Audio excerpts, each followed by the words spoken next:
Toi, moi, ton joli petit nœud, ce serait tellement bien, mais tu n'existes pas comme d'habitude, c'est toujours pareil. Oh, pardon, bonjour, salut, bienvenue dans l'Écho sur 20. Cette semaine, nous sommes chez Triomphe à Obernai. Triomphe, l'un des spécialistes mondiaux de la lingerie féminine. Centre de logistique européen. Pour ce groupe, nous allons faire visiter cette entreprise et surtout, attention les petits coquins, défilé de mode avec présentation de la lingerie top tendance pour cette année 2010. Bienvenue chez Triomphe à Obernai.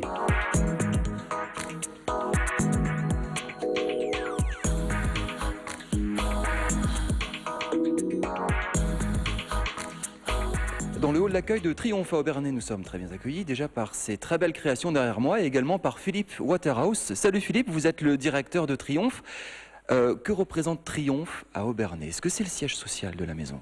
Non, le groupe Triomphe est un groupe familial basé en Suisse, fondé il y a 124 ans précisément, et nous sommes la filiale française de ce groupe avec plusieurs activités, dont aussi l'activité sur la France. Le magasin d'usine d'Obernai est réouvert, réagrandi. Qu'est-ce que vous proposez ici en Alsace? En Alsace, vous pouvez trouver nos produits un peu partout, dans tous ces circuits dont je vous ai parlé. Mais ici, à Obernai, nous avons notre beau magasin d'usine qui a été agrandi ces derniers temps, effectivement. 240 mètres carrés de lingerie pour femmes et aussi des sous-vêtements pour hommes. Ça doit être... J'ai pas les chiffres en tête, mais à mon avis, ce sera le plus grand magasin de lingerie presque en France. Client ou cliente, qui achète la lingerie féminine Triomphe? C'est majoritairement les femmes, mais il y a aussi quelques hommes, comme vous sûrement, qui achètent aussi des sous-vêtements pour la personne de votre choix, on va dire. Et aussi des femmes qui achètent notamment les sous-vêtements pour hommes, curieusement. Triomphe, la cartographie, en quelques chiffres clés, c'est combien de pièces vendues chaque année? C'est un chiffre d'affaires de combien par an? Vous êtes en groupe mondial, on le rappelle?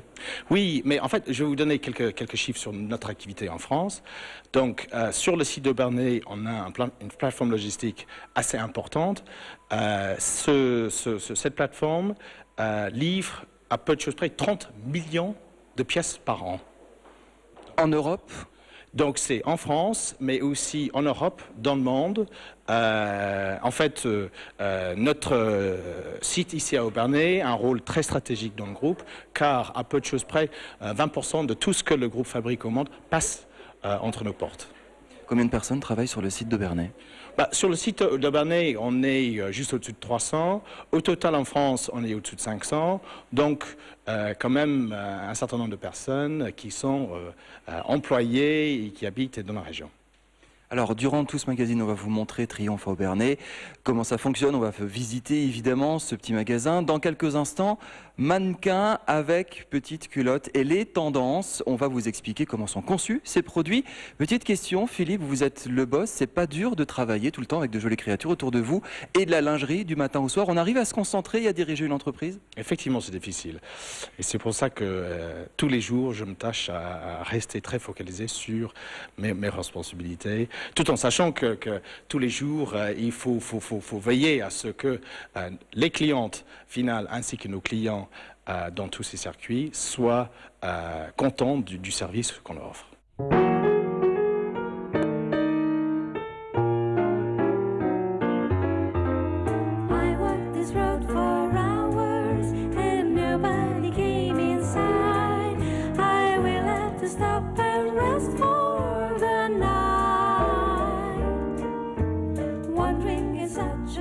Un magazine éco un petit peu plus glamour que d'habitude ici à Triomphe, à Obernai, avec Karine. Bonjour Karine. Bonjour Tanguy. Vous êtes la responsable marque de Sloggy spécialisé dans les bas. Et cette année, la tendance, on le voit à l'image, c'est la transparence. Alors je dirais même plus l'invisibilité. On souhaite que nos sous-vêtements se fassent discrets, nos pantalons un peu moulants, un peu slim, nos jupes ou nos robes près du corps. Donc on souhaite avoir un sous-vêtement tendance. Nous, ce qu'on propose cette année au printemps-été 2010, c'est un sous-vêtement découpé au laser. Sans bordure, sans couture, il saura se faire discret sous la peau et ne marquera pas sous les vêtements. Les couleurs, plutôt flashy, plutôt pastel? On est plutôt pastel, on le voit avec l'ensemble, on est plutôt en coloris vintage pour cette saison printemps-été 2010, donc des couleurs qui se marieront très bien avec toutes les teintes de peau. Autre tendance, Karine, on va le voir avec les mannequins qui vont revenir dans un instant.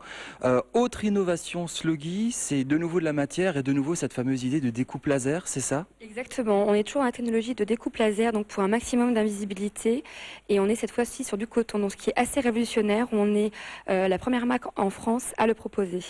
Alors en attendant que les mannequins se changent, j'avais posé une question à Philippe tout à l'heure. Est-ce que les hommes savent acheter de la lingerie? Ça a l'air d'être une usine à gaz et très compliqué. Alors donnez-nous des conseils pour bien choisir la lingerie pour madame. La lingerie pour madame, déjà il faut la connaître pour savoir effectivement les couleurs et les matières. Si elle est plus cocooning, on va lui offrir du coton. Si elle est beaucoup plus, je dirais, sportive, active, peut-être plutôt de la microfibre. Ou si elle souhaite séduire, de la dentelle effectivement. Allez, on va finir. Elles sont revenues, c'est toujours très joli. Donc autre innovation, cette fois-ci découpe laser sur coton. Vous le voyez à l'image, c'est facile à porter ce genre de choses? Complètement, c'est vraiment une lingerie qui sait se faire oublier sous vêtements, même sous un jean, que ce soit le soutien-gorge ou le shorty. Vous oublierez même que vous portez un sous-vêtement la journée. Et c'est un produit que vous pourrez retrouver dans tous les titres magazines féminines cette saison. Karine, je vois en shorty sur l'une des mannequins. Shorty, c'est toujours à la mode. Est-ce que le string, c'est encore à la mode? Il paraît que c'est un petit peu has-been dans les magazines de mode. C'est pas vraiment has-been. Le string est en perte de vitesse, certes, mais totalise encore 15% des ventes. Par contre, on remarque vraiment une hausse assez importante sur les formes shorty et boxers, donc un peu plus sporty et un peu plus, on dirait, pratique pour la vie de tous les jours d'une femme active. Merci Karine. Voilà pour Sloggy. Et Jessica et Sabrina vont aller se changer. On va passer chez Triomphe. Triomphe a également des produits à la mode. On parlera de ce qui est tendance avec Émilie. Je vous présente Émilie. Bonjour. Bonjour Tanguy. Alors Émilie, quelle va être la tendance Triomphe cette année? Il y a Jessica et Sabrina qui vont arriver dans quelques secondes. Quel est le mot d'ordre phare de cette saison à la mode? Alors donc sur la collection printemps et été 2010, on a donc deux produits phares qui sont Poetry Feelings et Innocent Passion. Ce qu'on voit, c'est qu'on a à la fois des couleurs fraîches et des couleurs chaudes, avec des produits donc avec des bonnets qui sont très adaptés pour le grand maintien, mais également pour une femme de tous les jours. Ce genre de choses pourrait peut-être marcher un petit peu moins, je sais pas moi, au Japon, en Asie, quand vous êtes en groupe mondial. Vous remarquez ce genre de différence de marché? Oui, tout à fait. Il est vrai qu'on a vraiment des différences de marché spécifiques. La femme anglaise, par exemple, a plus des produits qui sont invisibles, qui sont moins sophistiqués. Nous, on est vraiment sur des produits beaucoup plus dans la dentelle, sachant que ça ne veut pas dire qu'on ne fait pas de produits invisibles pour autant. Mais effectivement, chaque pays a ses spécificités. Donc les Anglais ont la culotte de Bridget Jones, nous on est un petit peu plus tendance, on a de la dentelle, c'est ça?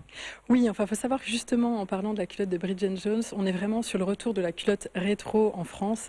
Et c'est justement sur ce produit qu'on va axer notre communication et notre lancement sur l'automne-hiver 2010. Alors vous faites comment chez Triomphe? Vous ressortez les planches d'il y a 20 ans ou vous imaginez un produit un petit peu plus tendance, un peu plus moderne?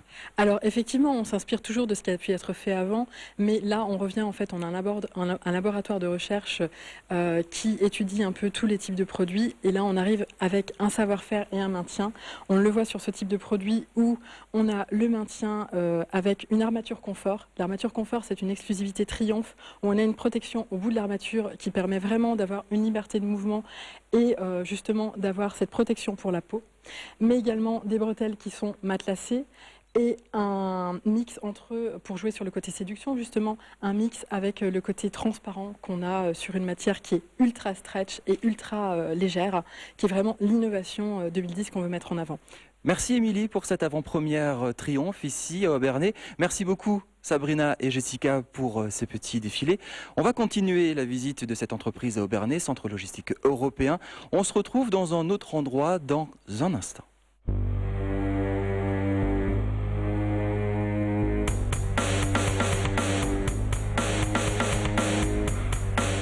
Chez Triomphe, à Obernai, c'est essentiellement un très important centre de logistique européen. À mes côtés, Gabriel, bonjour. Bonjour. Vous êtes le patron de ce centre de logistique. C'est d'ici que partent tous les produits Triomphe pour arroser le marché européen? Voilà, pour arroser en fait la France, l'Espagne, le Portugal, le Benelux et la Suisse.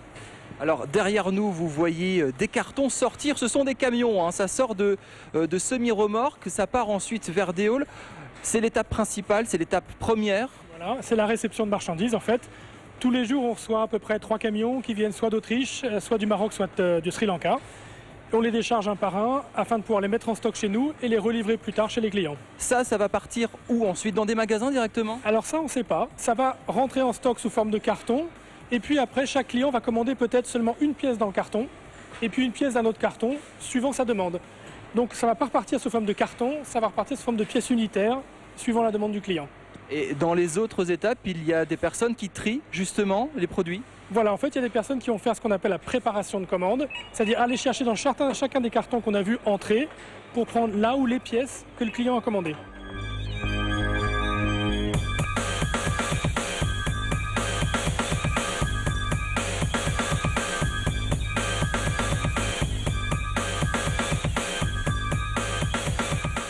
Alors Gabriel, ici chez Triomphe, vous préparez les cartons, c'est quoi la technique? Le principe, c'est qu'en fait, on va avoir des cartons qui vont arriver par un système de convoyeur, qui vont s'arrêter dans les gares où sont stockés les produits qui doivent être mis dans ce carton pour ce client. C'est très automatisé, il y a des codes barres, on entend des clics-clics un petit peu partout. Vous faites beaucoup de cartons chaque heure? Alors en fait, en une journée, on va faire entre 5 et 8 000 cartons suivant la demande des clients. On est organisé en 3 équipes, donc en 3 équipes, on est capable de faire 8 000 cartons. Il y a des grosses périodes de l'année où vous travaillez vraiment beaucoup, c'est saisonnier la lingerie? Alors en fait, il y a une partie très saisonnière qui est le maillot de bain. Donc actuellement, par exemple de mi-février à fin avril, on va livrer le maillot de bain qui va nous rajouter à peu près 30% d'activité pendant ces 10 semaines. Merci beaucoup Gabriel. On va aller à Molsheim. À Molsheim, il y a la société alsacienne de maroquinerie. Elle possède une marque qui s'appelle Jump. Ils sont maroquiniers, ils conçoivent, ils dessinent vos bagages et vous allez le voir. Ce sont des bagages personnalisables. Chaque année, 400 000 pièces sont écoulées. C'est une petite PME qui essaye de résister aux très grosses entreprises, aux très grosses industries. Regardez.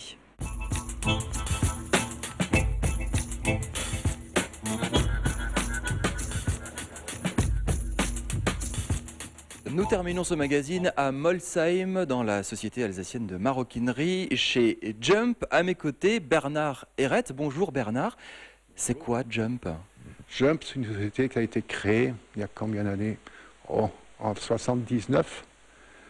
La marque, pour donner un peu de tonus au bagage qui n'était pas très gai et pas très inventif, de là est venu le nom de Jump. Alors c'est vous qui avez créé cette marque. Il y a de la maroquinerie alsacienne et il y a de la maroquinerie alsacienne encore aujourd'hui en 2010 à Molsheim. Il y a de la création. Il y a de la création, mais plus de fabrication. On a encore un atelier de modèles.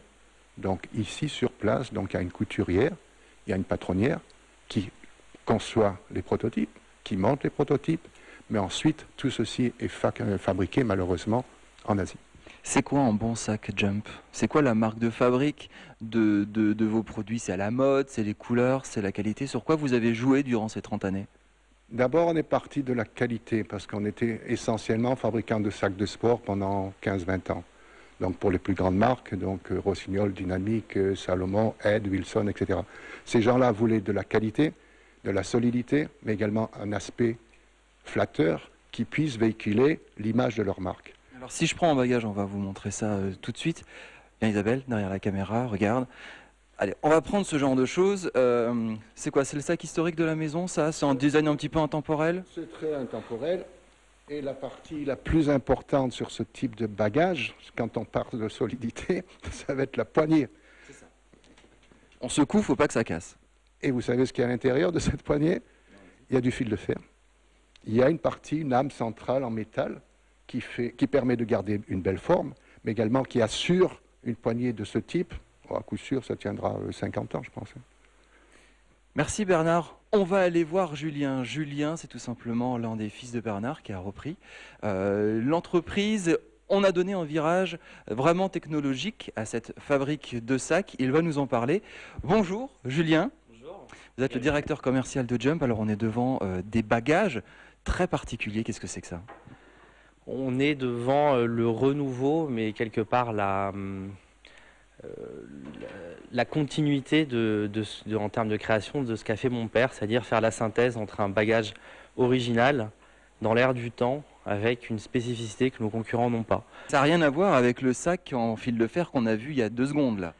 Quelque part si, puisque il y a du design, il y a de la matière innovante, il y a de la couleur. Donc dans ces univers-là de création, on va retrouver ces 3 composantes qui sont vraiment notre ADN et l'identité de la marque. Ligne de bagages conçue ici à Molsheim, unique au monde, c'est breveté. Vous pouvez faire votre sac vous-même, c'est ça l'idée? Exactement, c'est déposé. L'idée, c'était de partir sur une tendance forte de la consommation actuelle, qui est la customisation. On l'a vu avec la Mini, on le voit avec la Fiat 500. On peut même customiser aujourd'hui des Smarties en mettant ses initiales dessus.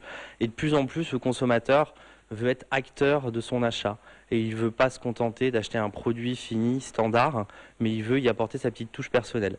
Et il se trouve qu'en plus, dans le bagage, il y a une grosse problématique, qui est que quand vous êtes sur un tapis de sol d'aéroport, enfin vous attendez à l'aéroport devant le tapis de sol, souvent, si vous avez un bagage noir, vous risquez de prendre le bagage de quelqu'un d'autre. Beaucoup de gens l'ont vécu, et quelque part, le concept, il a aussi été motivé par ça. C'est sûr qu'avec ce genre de bagage, là, en arc-en-ciel, on risque pas de vous louper sur un tapis d'aéroport. Normalement pas, ou sinon je le souhaite, c'est qu'on en aura vendu énormément et donc on va avoir un autre problème. Mais quelque part, non, effectivement, c'est vrai que là le concept est très graphique sur les exemples qu'on présente ici, mais on propose aussi aux consommateurs, on a créé des alphabets, 2 alphabets en l'occurrence, qui vont permettre de simplement mettre ses initiales dessus. Ça coûte combien et on trouve ça où? Ça coûte combien? Les prix s'échelonnent entre 170 et 240 euros selon les tailles sur ce type de modèle. Et on va les retrouver principalement sur un site internet, puisque le concept était basé sur la vente au travers d'un outil internet où le consommateur va pouvoir faire point par point son propre dessin, ce qu'on appelle du pixel art. Alors on le rappelle, c'est en brevet Jump, entreprise à Molsheim, ça a été imaginé ici. Ce genre de développement de je fais mon bagage moi-même, c'est de l'innovation. C'est ce qui vous permet de tenir face aux gros concurrents, aux monstres qu'il y a au-dessus de vous. Jump, on le rappelle, c'est une vingtaine de personnes, pas plus, c'est une PME face à des très gros groupes. Vous marquez des points? On marque des points et surtout déjà c'est ce qui nous permet de tenir parce qu'on y prend du plaisir et que dans une petite société, si on ne prend pas du plaisir à faire ce qu'on fait et qu'on se bat contre des géants comme Samsonite ou comme Delsey, je pense qu'on ne va pas très loin. Et en plus de ça, c'est vrai que de toute façon, étant petit, on est condamné à innover et on est condamné à étonner toujours le consommateur pour lui proposer quelque chose de différent d'un Samsonite qui va proposer une valise standardisée partout dans le monde avec sa garantie de solidité qu'on propose aussi dans nos bagages, qui est d'ailleurs une des grosses constantes de nos bagages, mais en tout cas on est condamné à innover, mais comme on aime bien faire ça, quelque part ça tombe bien. Merci Julien, ce magazine est terminé, vous avez les sites internet pour trouver davantage d'infos, puis amusez-vous à faire vos bagages vous-même. À la semaine prochaine pour un nouveau magazine Éco sur 20, salut.